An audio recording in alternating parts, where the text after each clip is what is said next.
This video might be all over the place, it might be crap, apologies if it is. Hey, it's Mel, I hope you're doing well and welcome back to my channel. Today I'm going to be filming a life update video. This was not planned, but I have a lot to get off my chest, and the last life update video that I did was 2 months ago, I believe. Since then a lot has happened. I feel like if I speak openly about it, then I will feel less stressed. I don't know if anyone can relate, and I know I shouldn't be pushing my problems onto yours, but like I've said before, YouTube is my therapy. I'm going to be talking about a few different things. By the way, I'm currently sipping on a milkshake, so you're probably going to be seeing this throughout the video. I have no shame. Before I begin, you guys that have stuck around on my channel for a while, you know me, you know that I lay my cards out on the table. I'm not up for fake people, I don't stand for bullshit. Like, I will say it as it is, that's how I've been, I respect others' opinions, and I will always be kind. With that being said, unfortunately, there are a few people in the world who are bullies and will disrespect you and will call you hideous names. And I'm speaking to those people specifically now. If you want to leave a mean comment, unlike this video, call me whatever horrible name you want to, you do that, because it's all sticks and stones. I've heard it all. The reason I am saying this is because there have recently been a few people who have been talking shit about my friends, and I don't fucking appreciate that. The person in question may be watching this video. Don't be an arse. That's it, that's all I have to say. Word of advice, if you have something to say to someone, you say it to their face. I've had to block a few people, which, goodbye, good riddance, you're not needed.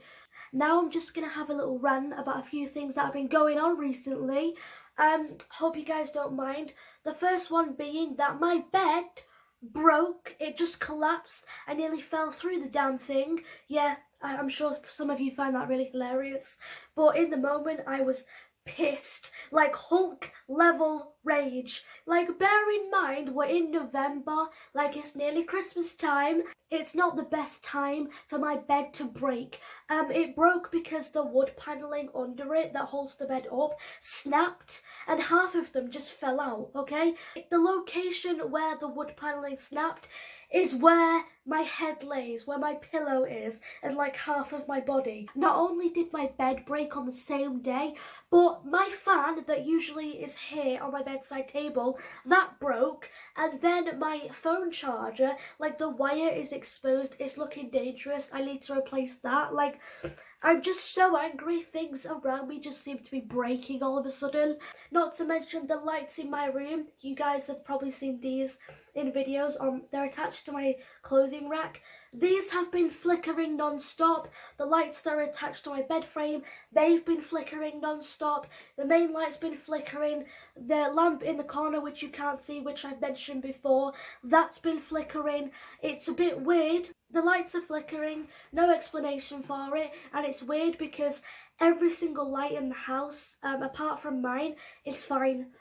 No flickering, no electrical problem, everything's fine. My room just seems to be cursed. The amount of bed lights that I've bought over the years is ridiculous. Like, I'll buy a set of lights and they'll be fine. I'll buy new batteries, I'll put them in, I buy the good quality batteries. Oh, lights are working. I said that so weird. The lights are working, everything's fine. Lights are beautiful, enjoying life. I go to bed with them on, great. I wake up because I can see something flickering.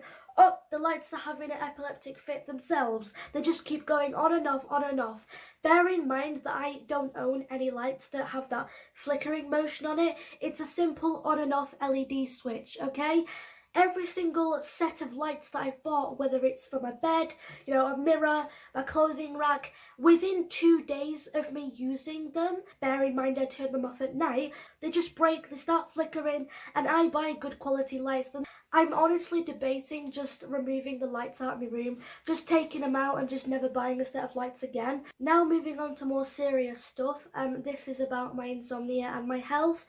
I've not been taking care of myself, to be quite honest, and not by choice. Anyone that suffers with insomnia, or I feel your pain, I know what you're going through. I was diagnosed with classic insomnia when I was 15. I've suffered with it for years.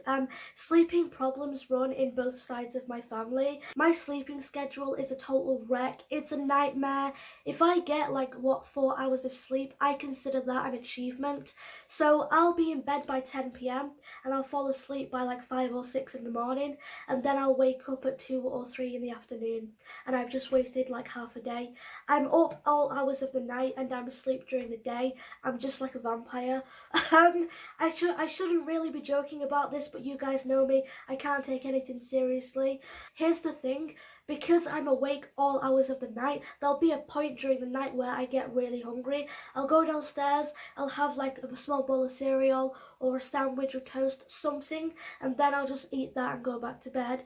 When I wake up around 2 or 3 in the afternoon, it usually takes me an hour, a bit after I wake up, to feel hungry.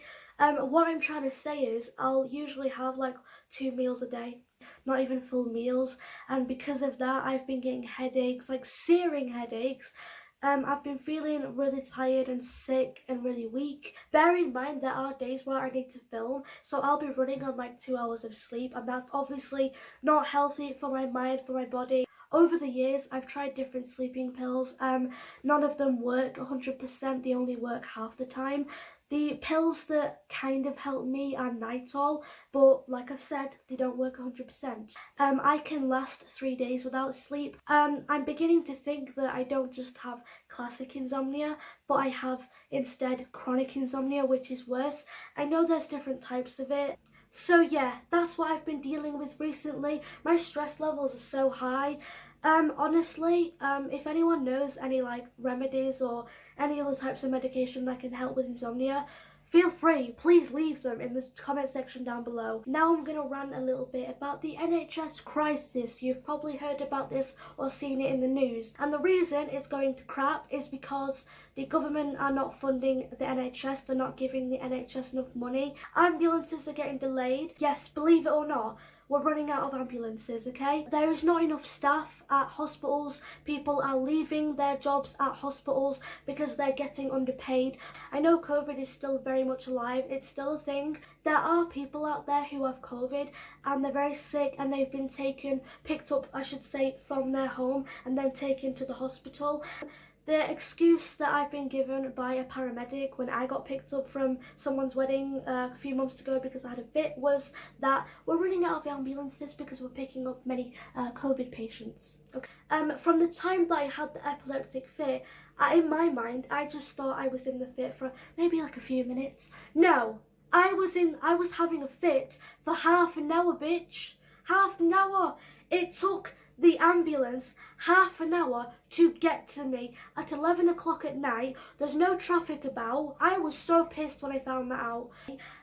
I've been on the phone recently to a doctor for other reasons, and they've either put the phone down on me or said, oh well, maybe it's this, maybe it's that, let me give you a few instructions, let me give you another over the phone appointment. Here's the problem with that. If a person is having physical unexplainable pain and they need to see a doctor, how is an over the phone appointment going to help? All I keep hearing is from people and acquaintances and friends of mine is I've just been given an over the phone appointment. They're not helping me. I can't even visit this person. I'm having issues. A doctor's been rude to me. They put the phone down on me.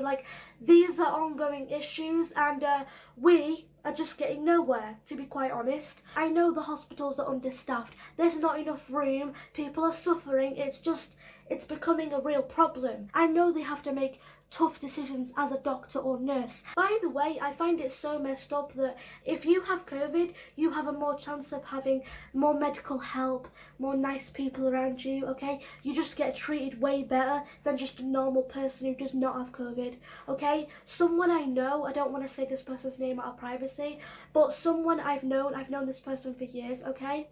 They have a serious heart condition, okay? And he has lumps on his chest and he can move them around.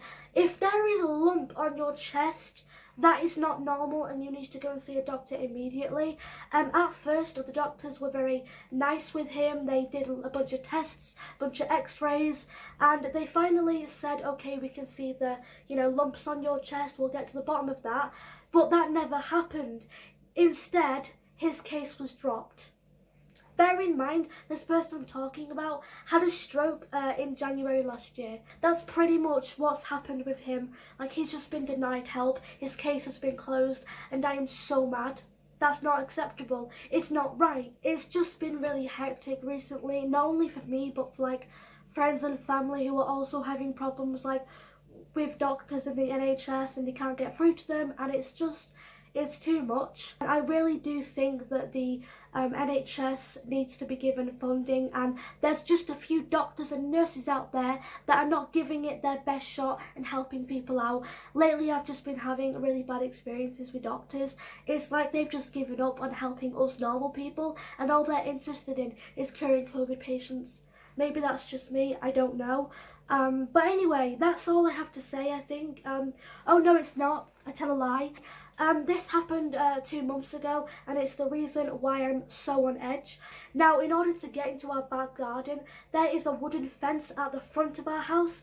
Then once you've gone through the wooden fence, there's a gate which leads into the back garden. Now, my mum had woken up at 7 in the morning. She went outside, opened the back door, and she saw that our back gate, the wooden gate, had been kicked in, and we have like these pebbles which are lined up.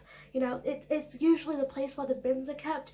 The pebbles had been tipped over. My mum, her theory is that whoever it was jumped over like the fence which is right by the wooden gate. They jumped over that onto the pebbles and then like either kicked in or unlocked the back door to let their accomplices, whatever you call them, through as well. Now, according to my neighbour who lives with her husband, and their house is located across the street from mine, pretty old couple, I don't like them, just gonna say that now. They've caused many issues on this street. What ended up happening was the woman, she was awake around 12 in the morning, I believe, and she had her light on and she was watching TV and she had her blinds open. Now, she apparently saw 4 masked men dressed all in black with a blue van. They had parked the van right in front of our house and they had gone through the back door, apparently kicked it open. And the thing is, nothing was stolen. My mum also thinks that the men were not trying to rob us, they were trying to rob the next door neighbours, which, by the way, the next door neighbours have kids, okay? I suggested to my mum and dad, maybe putting a security camera at the side of the house in case that happens again. Because of where I live, it has a lot of money tied into it. People consider where I live to be like a posh place. Well, I'm not fancy. My street is not fancy at all, just a normal ass street. There has been a lot of robberies in the area. From what I can remember, there's been about 2 or 3 robberies on my street. It's situations like this where I'm thankful that I have Max as a guard dog. Max, he's a bulldog, he's a very big dog. But anyway, that's all I have to say. Hopefully things get better as time goes on. Thanks for watching. I hope I wasn't too negative. I hope your day is wonderful, you amazing person. Thanks for being here, and I'll see you all hopefully very soon. As always, take care. Bye.